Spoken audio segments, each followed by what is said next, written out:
The howling wind rattled the windows of Pinewood Diner as Abby Carson wiped down the counter for the 5th time that hour. Outside, Burlington, Vermont, had vanished under a white blanket, the worst blizzard in decades, turning the charming town into a frozen wasteland. Her few remaining customers had left hours ago, but Abby couldn't bring herself to close up early. The diner was her life now, all that was left of her dreams after everything that had gone down in New York. "More coffee, Frank?" she asked the elderly gentleman who was nursing the last drops in the corner booth. Frank Davidson was a regular who walked 3 blocks every day, blizzard or not, for her homemade cherry pie and a sympathetic ear. "Better not, Abby," Frank replied, sliding a $20 bill across the counter. "My doctor would have my hide if my blood pressure spikes again. You should close up, Abby. This storm's getting worse by the minute." Abby smiled but shook her head, tucking the bill into her apron pocket. "I'll stay open a bit longer. Some folks might need shelter tonight. You get home safe now." As if summoned by her words, the door burst open with a gust of snow and frigid air. Abby turned, expecting to see the usual plow driver stopping for coffee, but instead found an elderly woman stumbling through the entrance. She was bundled in a coat far too thin for the weather, her silver hair dusted with snowflakes, her face pale with cold. "Oh my goodness!"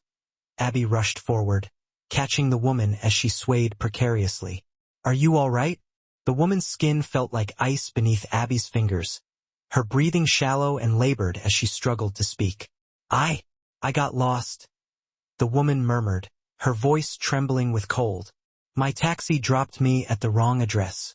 I can't find my grandson's house in this storm."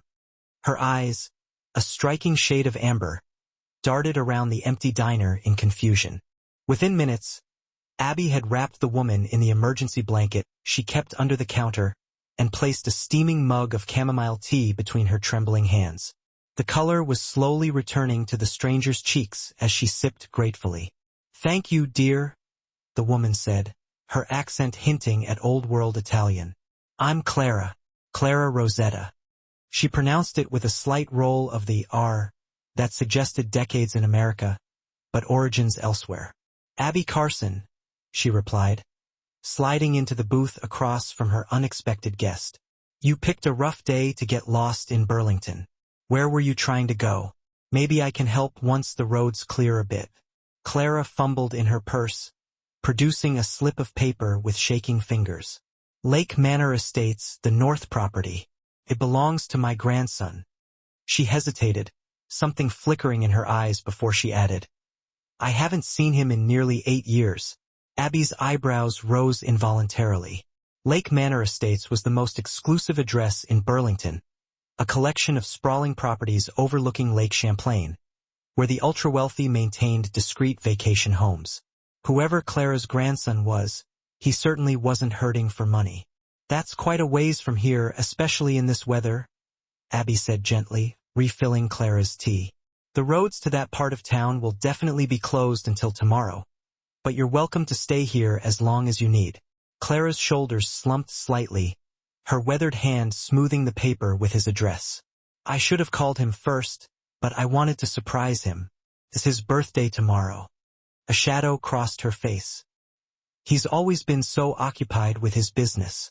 After Frank left, bundled against the storm, Abby busied herself making fresh coffee and heating homemade soup for Clara. The woman's eyes followed her movements around the diner with surprising sharpness, despite her apparent frailty. "You own this place?" Clara asked, the blanket still wrapped tightly around her shoulders as she surveyed the modest but spotless surroundings. The diner had seen better days, but Abby kept it immaculate, the red vinyl booths gleaming, the chrome fixtures polished to a shine. Abby laughed softly, ladling steaming chicken noodle soup into a ceramic bowl. "Just manage it, though sometimes I pretend it's mine." She set the soup before Clara with a gentle smile. "I always wanted my own restaurant in Manhattan. Life had other plans." "It's charming," Clara said, tasting the soup with obvious appreciation. "Reminds me of a place my late husband and I used to visit in Brooklyn before he built his business." Something in her tone made Abby look up sharply, catching a flicker of what might have been regret in Clara's amber eyes. As the afternoon wore on, the storm intensified. Abby called the owner to explain she was staying open as emergency shelter, then made up a makeshift bed for Clara in the back office. The older woman had grown tired, the journey and cold taking their toll. "I should call my grandson," Clara murmured as Abby helped her to the small couch, her voice suddenly anxious. "He checks the security system constantly. If he sees I've arrived in Burlington, but not reached the estate, he'll worry in his way." Abby raised an eyebrow at that peculiar phrasing but handed Clara the diner's phone. "Call him. Let him know you're safe." She watched as Clara dialed, her expression growing increasingly anxious as the rings went unanswered. "Voicemail again," Clara sighed, leaving a brief message explaining where she was before handing the phone back. "He's probably in a meeting. My grandson practically lives at the office when he's not handling other matters." "What does he do?" Abby asked casually, helping Clara settle on the couch with an extra blanket. The question seemed innocent enough, but something about the way Clara tensed made Abby's investigative instincts flare to life. "He manages our family interests," Clara replied carefully. "Import businesses mostly. From Italy originally." She paused, studying Abby's face. "And what's your story, dear? A smart, kind young woman like you should be running your own place by now." Abby's smile faltered slightly as she smoothed her apron. Memories of Manhattan high-rises and federal courtrooms flashed unbidden through her mind. Life took some unexpected turns. But that's ancient history. She straightened, forcing brightness into her voice. "Rest now. I'll be right outside if you need anything." As Clara drifted off to sleep, Abby returned to the empty diner. The snow continued to fall in thick, hypnotic sheets, piling against the windows like silent sentinels. She should be frightened by the intensity of the storm, worried about power outages or frozen pipes. But instead, she felt an odd sense of peace. For the first time in 3 years, she had nowhere else to be, no one watching from the shadows, no need to check over her shoulder with every closing door, just an empty diner, a sleeping old woman, and the quiet hush of snow blanketing the world. Abby was wiping down tables when headlights cut through the swirling snow outside. A massive black Escalade pulled up to the curb, its tires crunching through the accumulated drifts. She froze, dish towel clutched in suddenly trembling fingers as she watched the imposing vehicle idle at the curb. A tall figure emerged, battling against the wind as he made his way to the diner's entrance. When the door opened, Abby found herself face to face with the last person she expected and feared to see that night. Dante Rosetta stood in her doorway, snowflakes melting in his raven-black hair, his expensive cashmere coat dusted with white. His face, known only to Abby from newspaper photographs and court sketches, was even more striking in person. All sharp angles and intensity, amber eyes identical to Clara's scanning the empty diner until they locked on her. "I'm looking for Clara Rosetta," he said without preamble, his deep voice carrying the barest hint of his grandmother's accent. "She left a message saying she was here." The words were spoken calmly, but Abby recognized the underlying steel of command from men who expected immediate obedience. Abby straightened, meeting Dante Rosetta's intense gaze with practiced composure. 3 years managing a diner after what she'd been through had taught her to handle difficult customers, and she suspected the man standing before her defined the word difficult in ways few could imagine.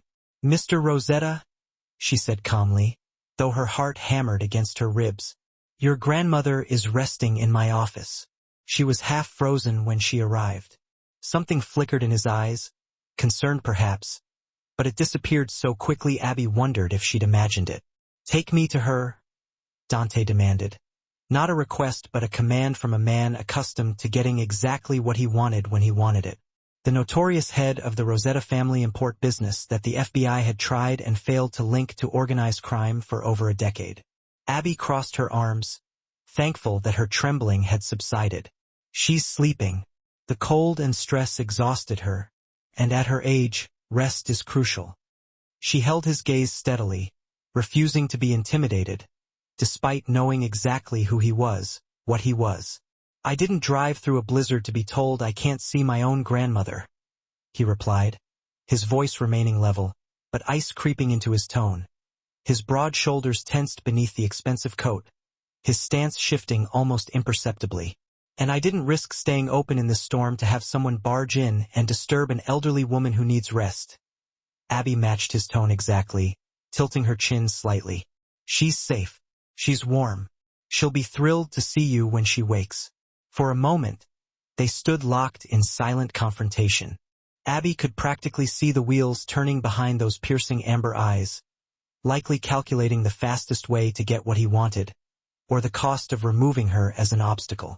To her surprise, he exhaled slowly and nodded once, the gesture regal despite its simplicity. Fine. May I at least look in on her? The slight softening in his voice caught Abby off guard, a glimpse of something unexpected beneath the dangerous facade. Of course. Abby led him through the diner to the small office in back. Quietly, please. Dante followed, his footsteps soundless despite his size. She opened the door just enough for him to see Clara sleeping peacefully on the office couch, wrapped in blankets. Color had returned to her cheeks. His expression softened as he watched his grandmother sleep, the hard lines of his face momentarily gentling into something that might have been tenderness. Abby observed the transformation with surprise, having difficulty reconciling this glimpse of humanity with what she knew of Dante Rosetta. She was trying to surprise you, Abby whispered, closing the door gently. For your birthday. Got lost in the storm with only your address in her purse. The way his jaw tightened told her this information was unexpected. Back in the diner's main room, Abby gestured to a booth. Coffee? You look like you could use some warmth, too. He seemed about to refuse, then glanced out at the worsening storm and nodded once, the gesture almost reluctant. As Abby poured 2 cups, sliding one across the table as she sat opposite him, Dante removed his cashmere coat, revealing an impeccably tailored suit that probably cost more than she made in 6 months. She fought the urge to fidget under his intense scrutiny, those amber eyes missing nothing. How did my grandmother find you? He asked after taking a sip of coffee, his eyebrows rising slightly in apparent surprise at the quality. Abby considered lying for a moment, but something told her this man would know instantly. She stumbled in, half-frozen. Said her taxi dropped her at the wrong address.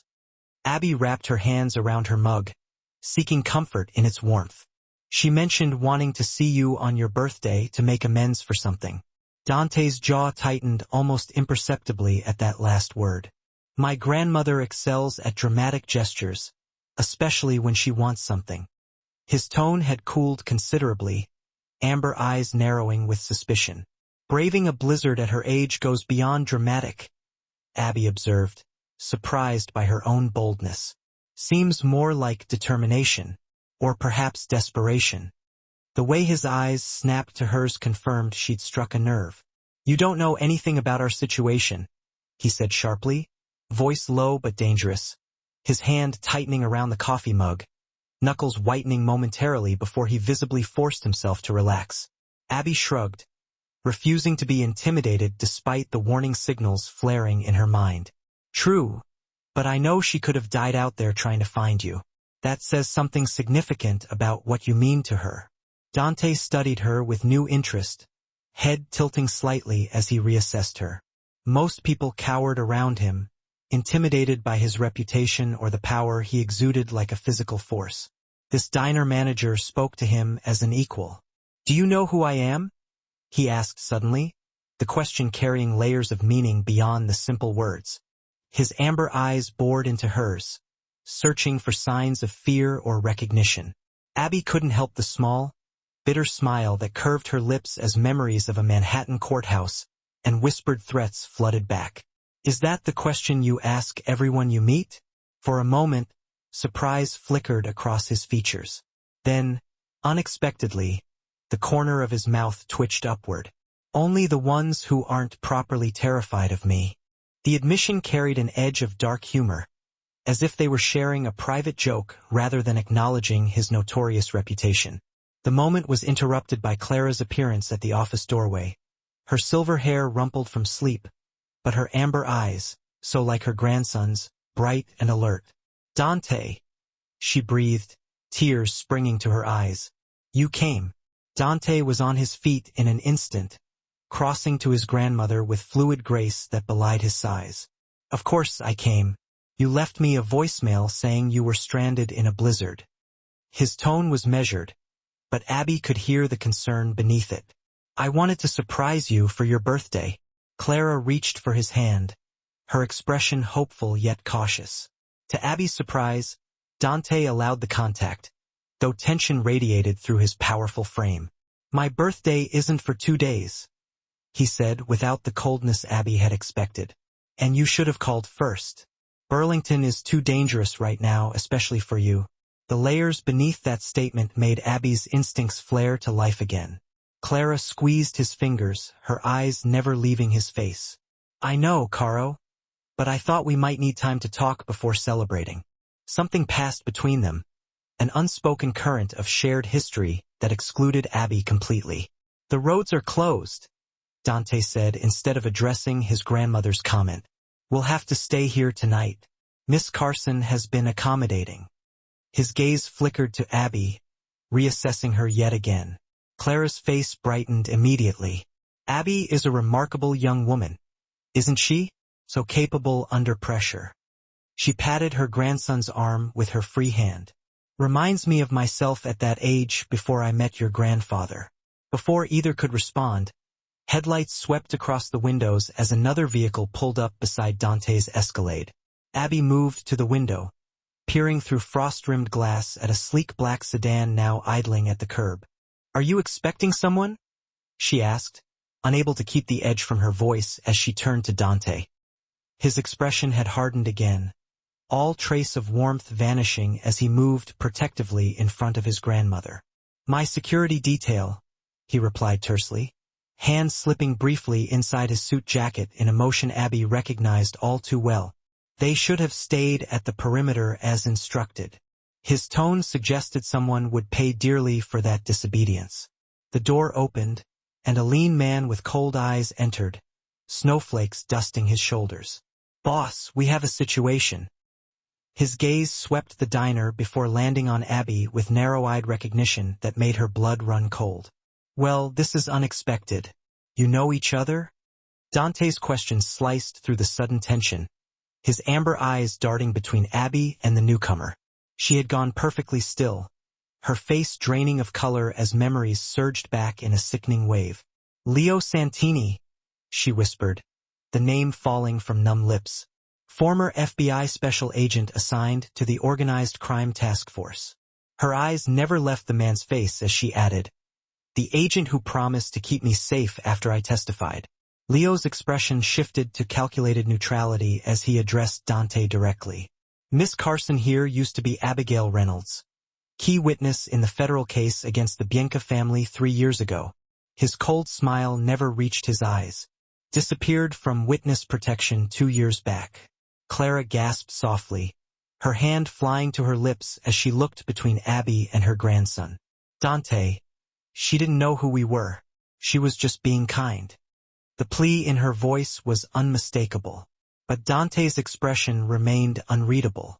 "Everyone sit down," Dante commanded, his voice quiet, but carrying absolute authority. He gestured Leo toward the counter while keeping himself positioned between both men and the women. "Now explain, Miss Reynolds or Carson, exactly who you are." Abby's hands trembled slightly as she slid back into the booth, mind racing for a way out of this nightmare scenario. "I witnessed Angelo Bianca execute 2 of his associates in a Manhattan restaurant where I was working," she began, voice steadying as she spoke. "The FBI promised me a new identity and complete protection in exchange for my testimony. What they didn't mention was that half their organized crime division was on Bianca's payroll." She glanced pointedly at Leo, whose expression remained carefully blank. Leo leaned against the counter, arms crossed defensively. Those allegations were never proven. The witness became paranoid, uncooperative with handlers. Classic case of someone who couldn't adjust to program restrictions. Uncooperative. Abby's laugh held no humor. I cooperated right until the night I found two of Bianca's men waiting in my safe house, a location only my FBI handlers knew. The memory sent ice through her veins, even now, years later. Dante's amber eyes had never left her face, cataloging every micro-expression as she spoke. And how did you escape this unfortunate situation? The careful neutrality in his voice couldn't quite mask his interest. My handler that night was actually honest. Officer Patricia, right? Abby replied, surprising herself with how clearly she remembered the woman's face. She got me out through the service entrance, gave me cash from her own wallet, and told me to run as far as I could. Clara reached across the table, covering Abby's cold hand with her warm one. You've been hiding alone all this time, dear. The genuine compassion in her voice nearly undid Abby's carefully maintained composure. 3 cities in 2 years before I landed here, she confirmed, finally looking directly at Dante. I chose Burlington because it's the last place anyone from New York's crime families would look. The irony of her current situation wasn't lost on her. Leo's phone buzzed, drawing his attention momentarily. Boss, we've got incoming. Surveillance picked up 3 vehicles turning onto Main Street. Bianca configurations. His hand moved toward his shoulder holster with practiced efficiency. Dante rose smoothly, no trace of alarm in his controlled movements. How many? His question was directed at Leo, but his eyes remained fixed on Abby, calculating, assessing potential threats, including her. At least 6 men, possibly 8, heavily armed.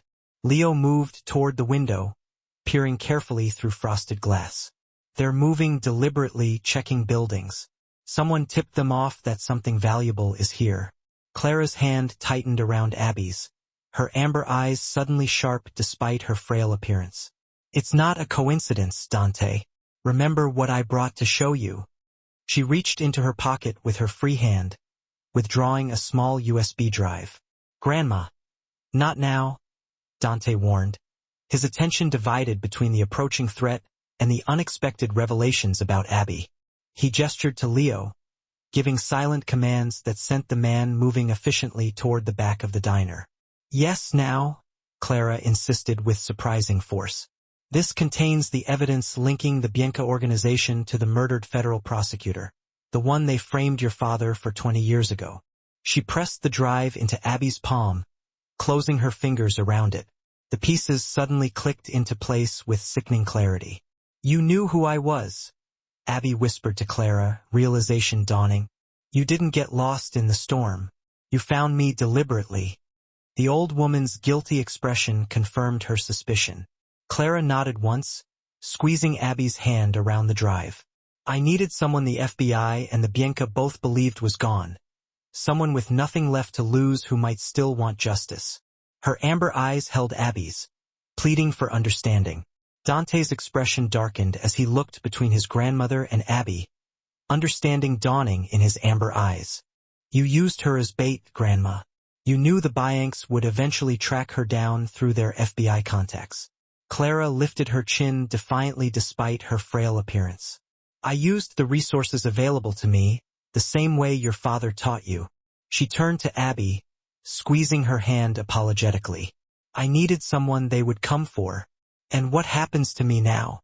Abby asked, voice steadier than she felt as she closed her fingers around the USB drive. I'm caught between 2 crime families and corrupt FBI agents with nowhere left to run. Dante moved to the window, peering through the curtain of snow at the approaching headlights. Leo, take my grandmother to the back office. Secure the exit route. His command was followed without question, Leo guiding Clara despite her protests. You should go with them, Dante told Abby, not looking at her as he reached inside his jacket, removing a sleek handgun with practiced ease. You're the one they want. If you leave with my grandmother, you both have a chance. Abby stood her ground, years of running suddenly crystallizing into determination. If I leave, they'll burn this place to the ground looking for me. This diner is all I have left. The admission cost her, but she refused to flee again. Dante turned, really looking at her now, something like respect flickering in his amber eyes. I can't guarantee your safety if you stay. His voice had softened fractionally, a genuine warning rather than a threat. I testified against Angelo Bianca after watching him murder 2 men in cold blood, Abby replied, reaching beneath the counter to retrieve the Louisville slugger she kept for protection. I haven't felt safe in 3 years. A wry smile curved Dante's lips as he watched her grip the baseball bat with determined hands. A witness against the Biancs who refuses Rosetta protection. You're either very brave or completely insane, Abigail Carson. Probably both, she admitted, her own smile grim as she moved beside him at the window. But I'm tired of running, and your grandmother went to extraordinary lengths to bring us together for a reason. The first vehicle slowed near the diner, its headlights illuminating the swirling snow like searchlights. They'll try the diplomatic approach first, Dante explained, positioning himself so he remained hidden from outside view. They always do, especially on neutral territory. Leo reappeared silently, placing a sleek metal case on the counter and flipping it open to reveal an array of weapons. The backup team secured the perimeter. Clara was safe in the panic room beneath the storage cellar. His movements were precise, honed by military training.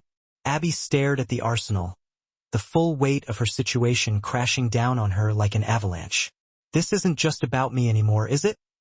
She asked, turning to Dante, whose face was now an expressionless mask. It's about family honor, territory, and power.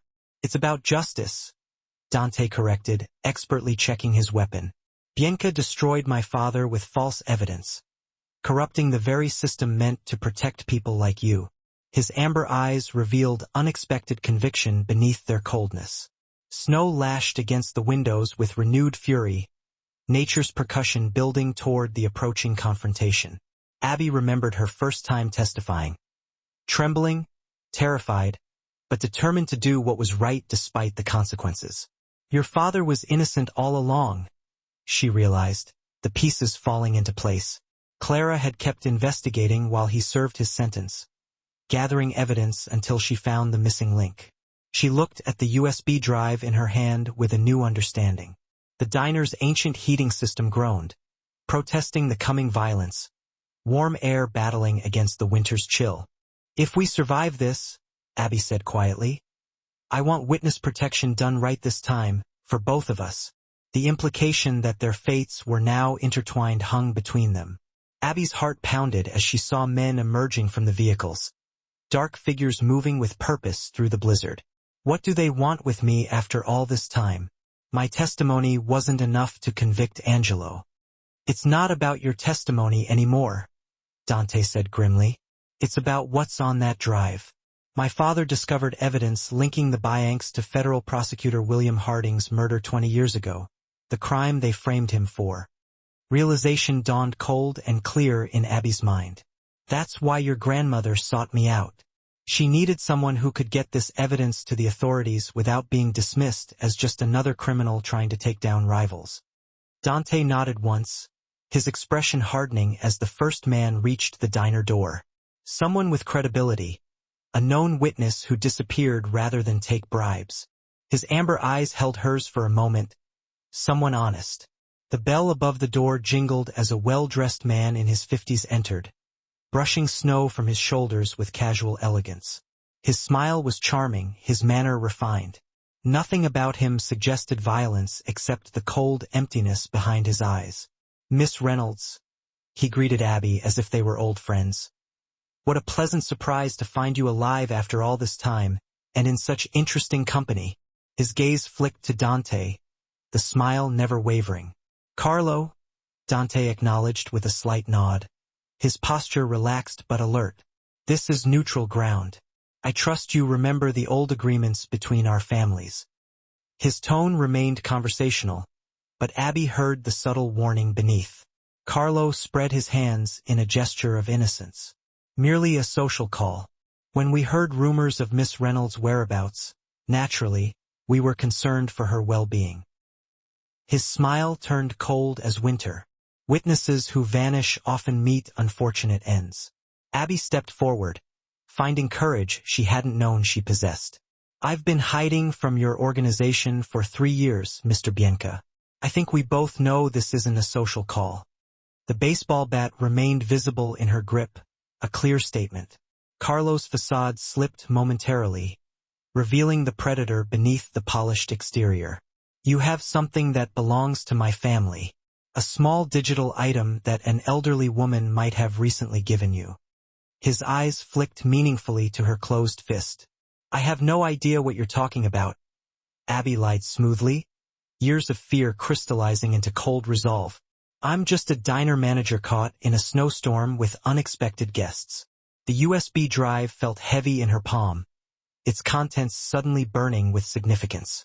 Carlo sighed, as if genuinely disappointed. That's unfortunate. I'd hoped to resolve this quietly. He gestured toward the window where his men stood waiting in the swirling snow. My associates are less diplomatic than I am. So are mine, Dante countered, nodding toward the kitchen where Leo and 2 other Rosetta men had appeared, weapons visible. But I'm curious, Carlo. Why send a capo for a simple retrieval? Unless what's on that drive truly terrifies Angelo. Carlo's expression hardened, the pretense of civility evaporating like snow on a hot engine. That drive contains fabricated evidence created by a desperate man trying to clear his name before he died in prison. His gaze shifted to Abby. Give it to me and you walk away. Keep it and you won't leave this diner alive. I walked away from witness protection because the FBI was compromised, Abby replied, her voice steady despite her racing heart. I've spent 3 years looking over my shoulder, waiting for men like you to find me. I'm done running. Dante moved subtly closer to Abby, his presence reassuring despite everything she knew about him. You have 2 options, Carlo.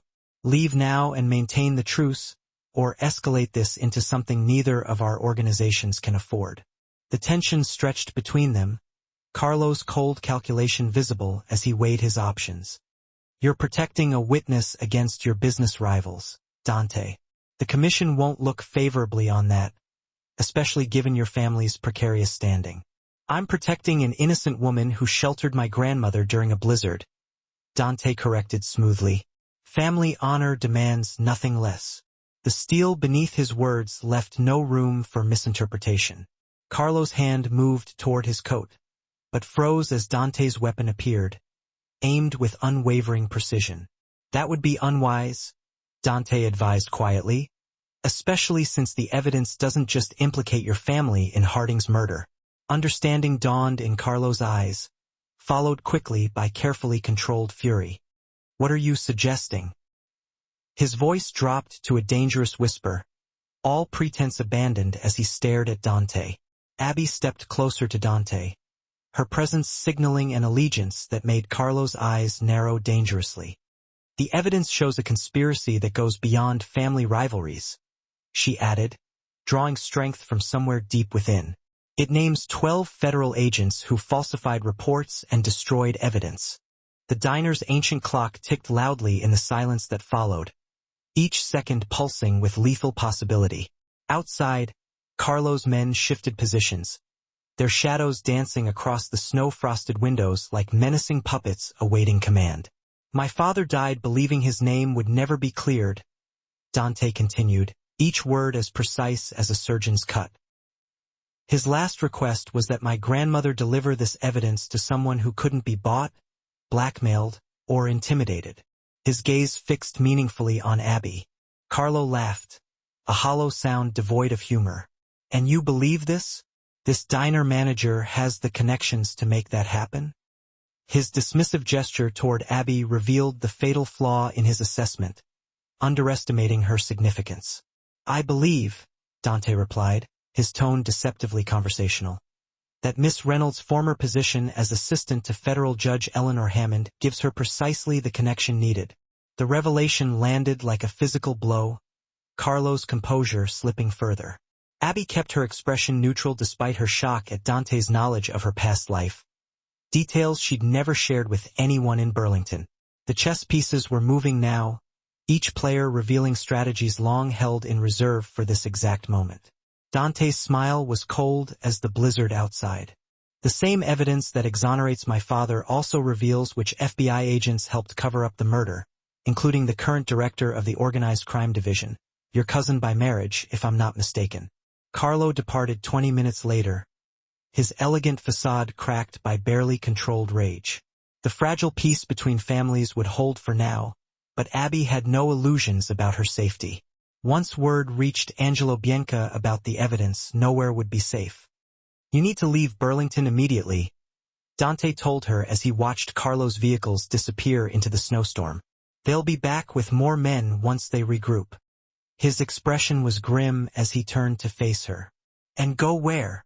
Abby asked, the exhaustion of 3 years on the run suddenly crushing down on her shoulders. There's nowhere they won't find me eventually. She looked around at the small diner that had become her sanctuary, her only home. Clara emerged from the back office, Leo hovering protectively at her side. You'll come with us, of course. Her tone brooked no argument as she approached Abby. To the Lake Manor property. It's the most secure location in Vermont. Dante's expression suggested this wasn't the plan he had in mind, but he didn't contradict his grandmother. The evidence needs to reach the right authorities, he said instead. Someone with enough power and integrity to act on it without being compromised. I have a contact, Leo offered unexpectedly. A federal judge who's been building a case against corruption in the Bureau for years. She's the reason I left the FBI. His expression turned haunted. I discovered things no patriot could ignore. Clara took Abby's hands, the USB drive still clutched between them. I'm sorry I used you, dear, but Anthony, my son, deserves justice, even posthumously. Tears shimmered in her amber eyes. 20 years in prison for a murder he didn't commit, dying alone while his name remained tarnished. We can clear his name, Abby found herself saying, the weight of the evidence in her hand suddenly feeling like purpose rather than burden, and bring down the people who betrayed my trust in the system. 3 days later, as dawn broke over Lake Champlain, Abby stood on the private dock of the Rosetta estate, watching federal agents escort Carlo Bianca and 3 high-ranking FBI officials into custody. Judge Eleanor Hammond had moved with stunning efficiency once presented with the evidence. It won't end with these arrests, Dante said quietly, joining her at the water's edge. Angelo Bianca will retaliate. The corrupt agents had friends. This is just the beginning of a very dangerous time. His amber eyes studied her profile in the rosy light of dawn. Morning mist rose from the lake's surface, creating ghostly tendrils that curled around the dock posts. Judge Hammond offered me a position on her special task force, Abby revealed quietly, helping identify other witnesses who disappeared when their handlers were compromised. Dante's posture shifted almost imperceptibly, tension evident in the set of his shoulders. That would keep you in the spotlight, exactly where the remaining corrupt agents will be looking. His concern seemed genuine beneath the practical assessment. It also gives me federal protection that doesn't rely on secrecy alone, she countered, turning to face him fully, and purpose beyond merely surviving. The sunrise painted her features with golden determination, transforming the frightened witness into something formidable. A pair of loons called across the water, their mournful cries echoing between the forested shores. Clara wants you to know that your apartment above the diner has been completely renovated, Dante said, changing tactics, security systems, bulletproof glass, emergency exits, all the comforts of witness protection without the isolation. Abby couldn't suppress her smile at the obvious manipulation. Your grandmother is a force of nature. Yesterday, she asked when I planned to give her great-grandchildren. The memory of Clara's blunt question brought unexpected warmth to her cheeks. Small waves lapped gently against the dock's wooden pilings, the rhythm steady and reassuring. Did you know, Dante said, looking out across the water, that my father used to bring me fishing here when I was a boy? Before the accusations, before everything changed. His voice held a vulnerability she'd never heard before, a glimpse of the man he might have become in a different life. The silence that followed felt charged with possibilities. Neither was quite ready to name. Lake Champlain stretched before them, its waters reflecting a sky transformed from darkness to brilliant morning gold. A visual metaphor for what had changed between them since that snowy night. Abby nodded, wrapping her coat tighter against the chill. I know, but for the first time in 3 years, I'm not running. I'm fighting back. The determination in her voice matched the steel that had always been there, hidden beneath layers of fear and survival. Dante hesitated, then offered her an envelope. My lawyers have arranged for you to receive a significant reward for your role in clearing my father's name. His expression remained carefully neutral. Enough to start over anywhere you choose, with a new identity no one can trace. Abby accepted the envelope, but didn't open it. And if I don't want to start over somewhere else? The question hung between them, laden with meanings neither was quite ready to articulate. What if I want to rebuild right here? The diner, Dante asked, something like surprise flickering across his features. It's hardly secure, even with Rosetta protection. His practical assessment couldn't quite mask the other question in his eyes, the one he wasn't asking. Not just the diner, Abby clarified, taking a risk greater than any testimony. A life here in Burlington. She met his gaze directly, refusing to look away as snow began to fall gently around them, delicate flakes catching in her hair. Understanding dawned in Dante's amber eyes, followed by something she'd glimpsed only briefly before.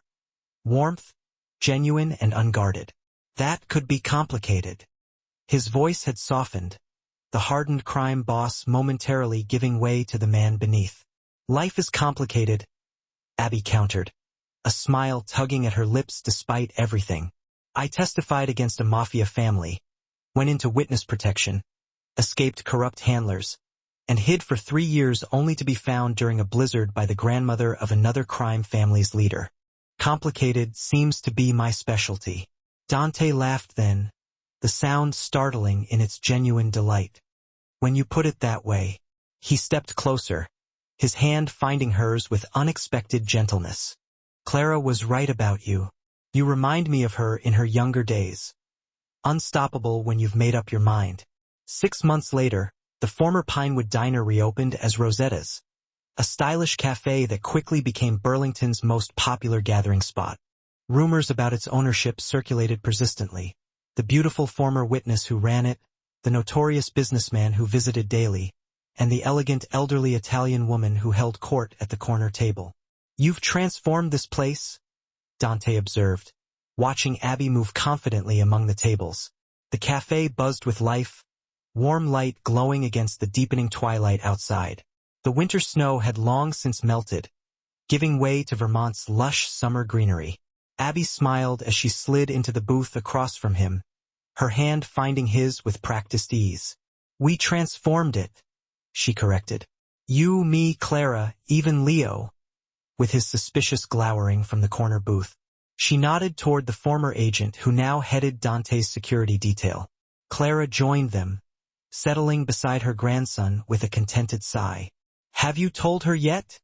She prompted, patting Dante's arm with grandmotherly impatience. Her amber eyes sparkled with mischief as she looked between them. Thank you all for following this story. If you enjoyed it, please write in the comments where you're watching from. And don't forget to like, subscribe, and share the video because your support is what keeps me creating stories like this.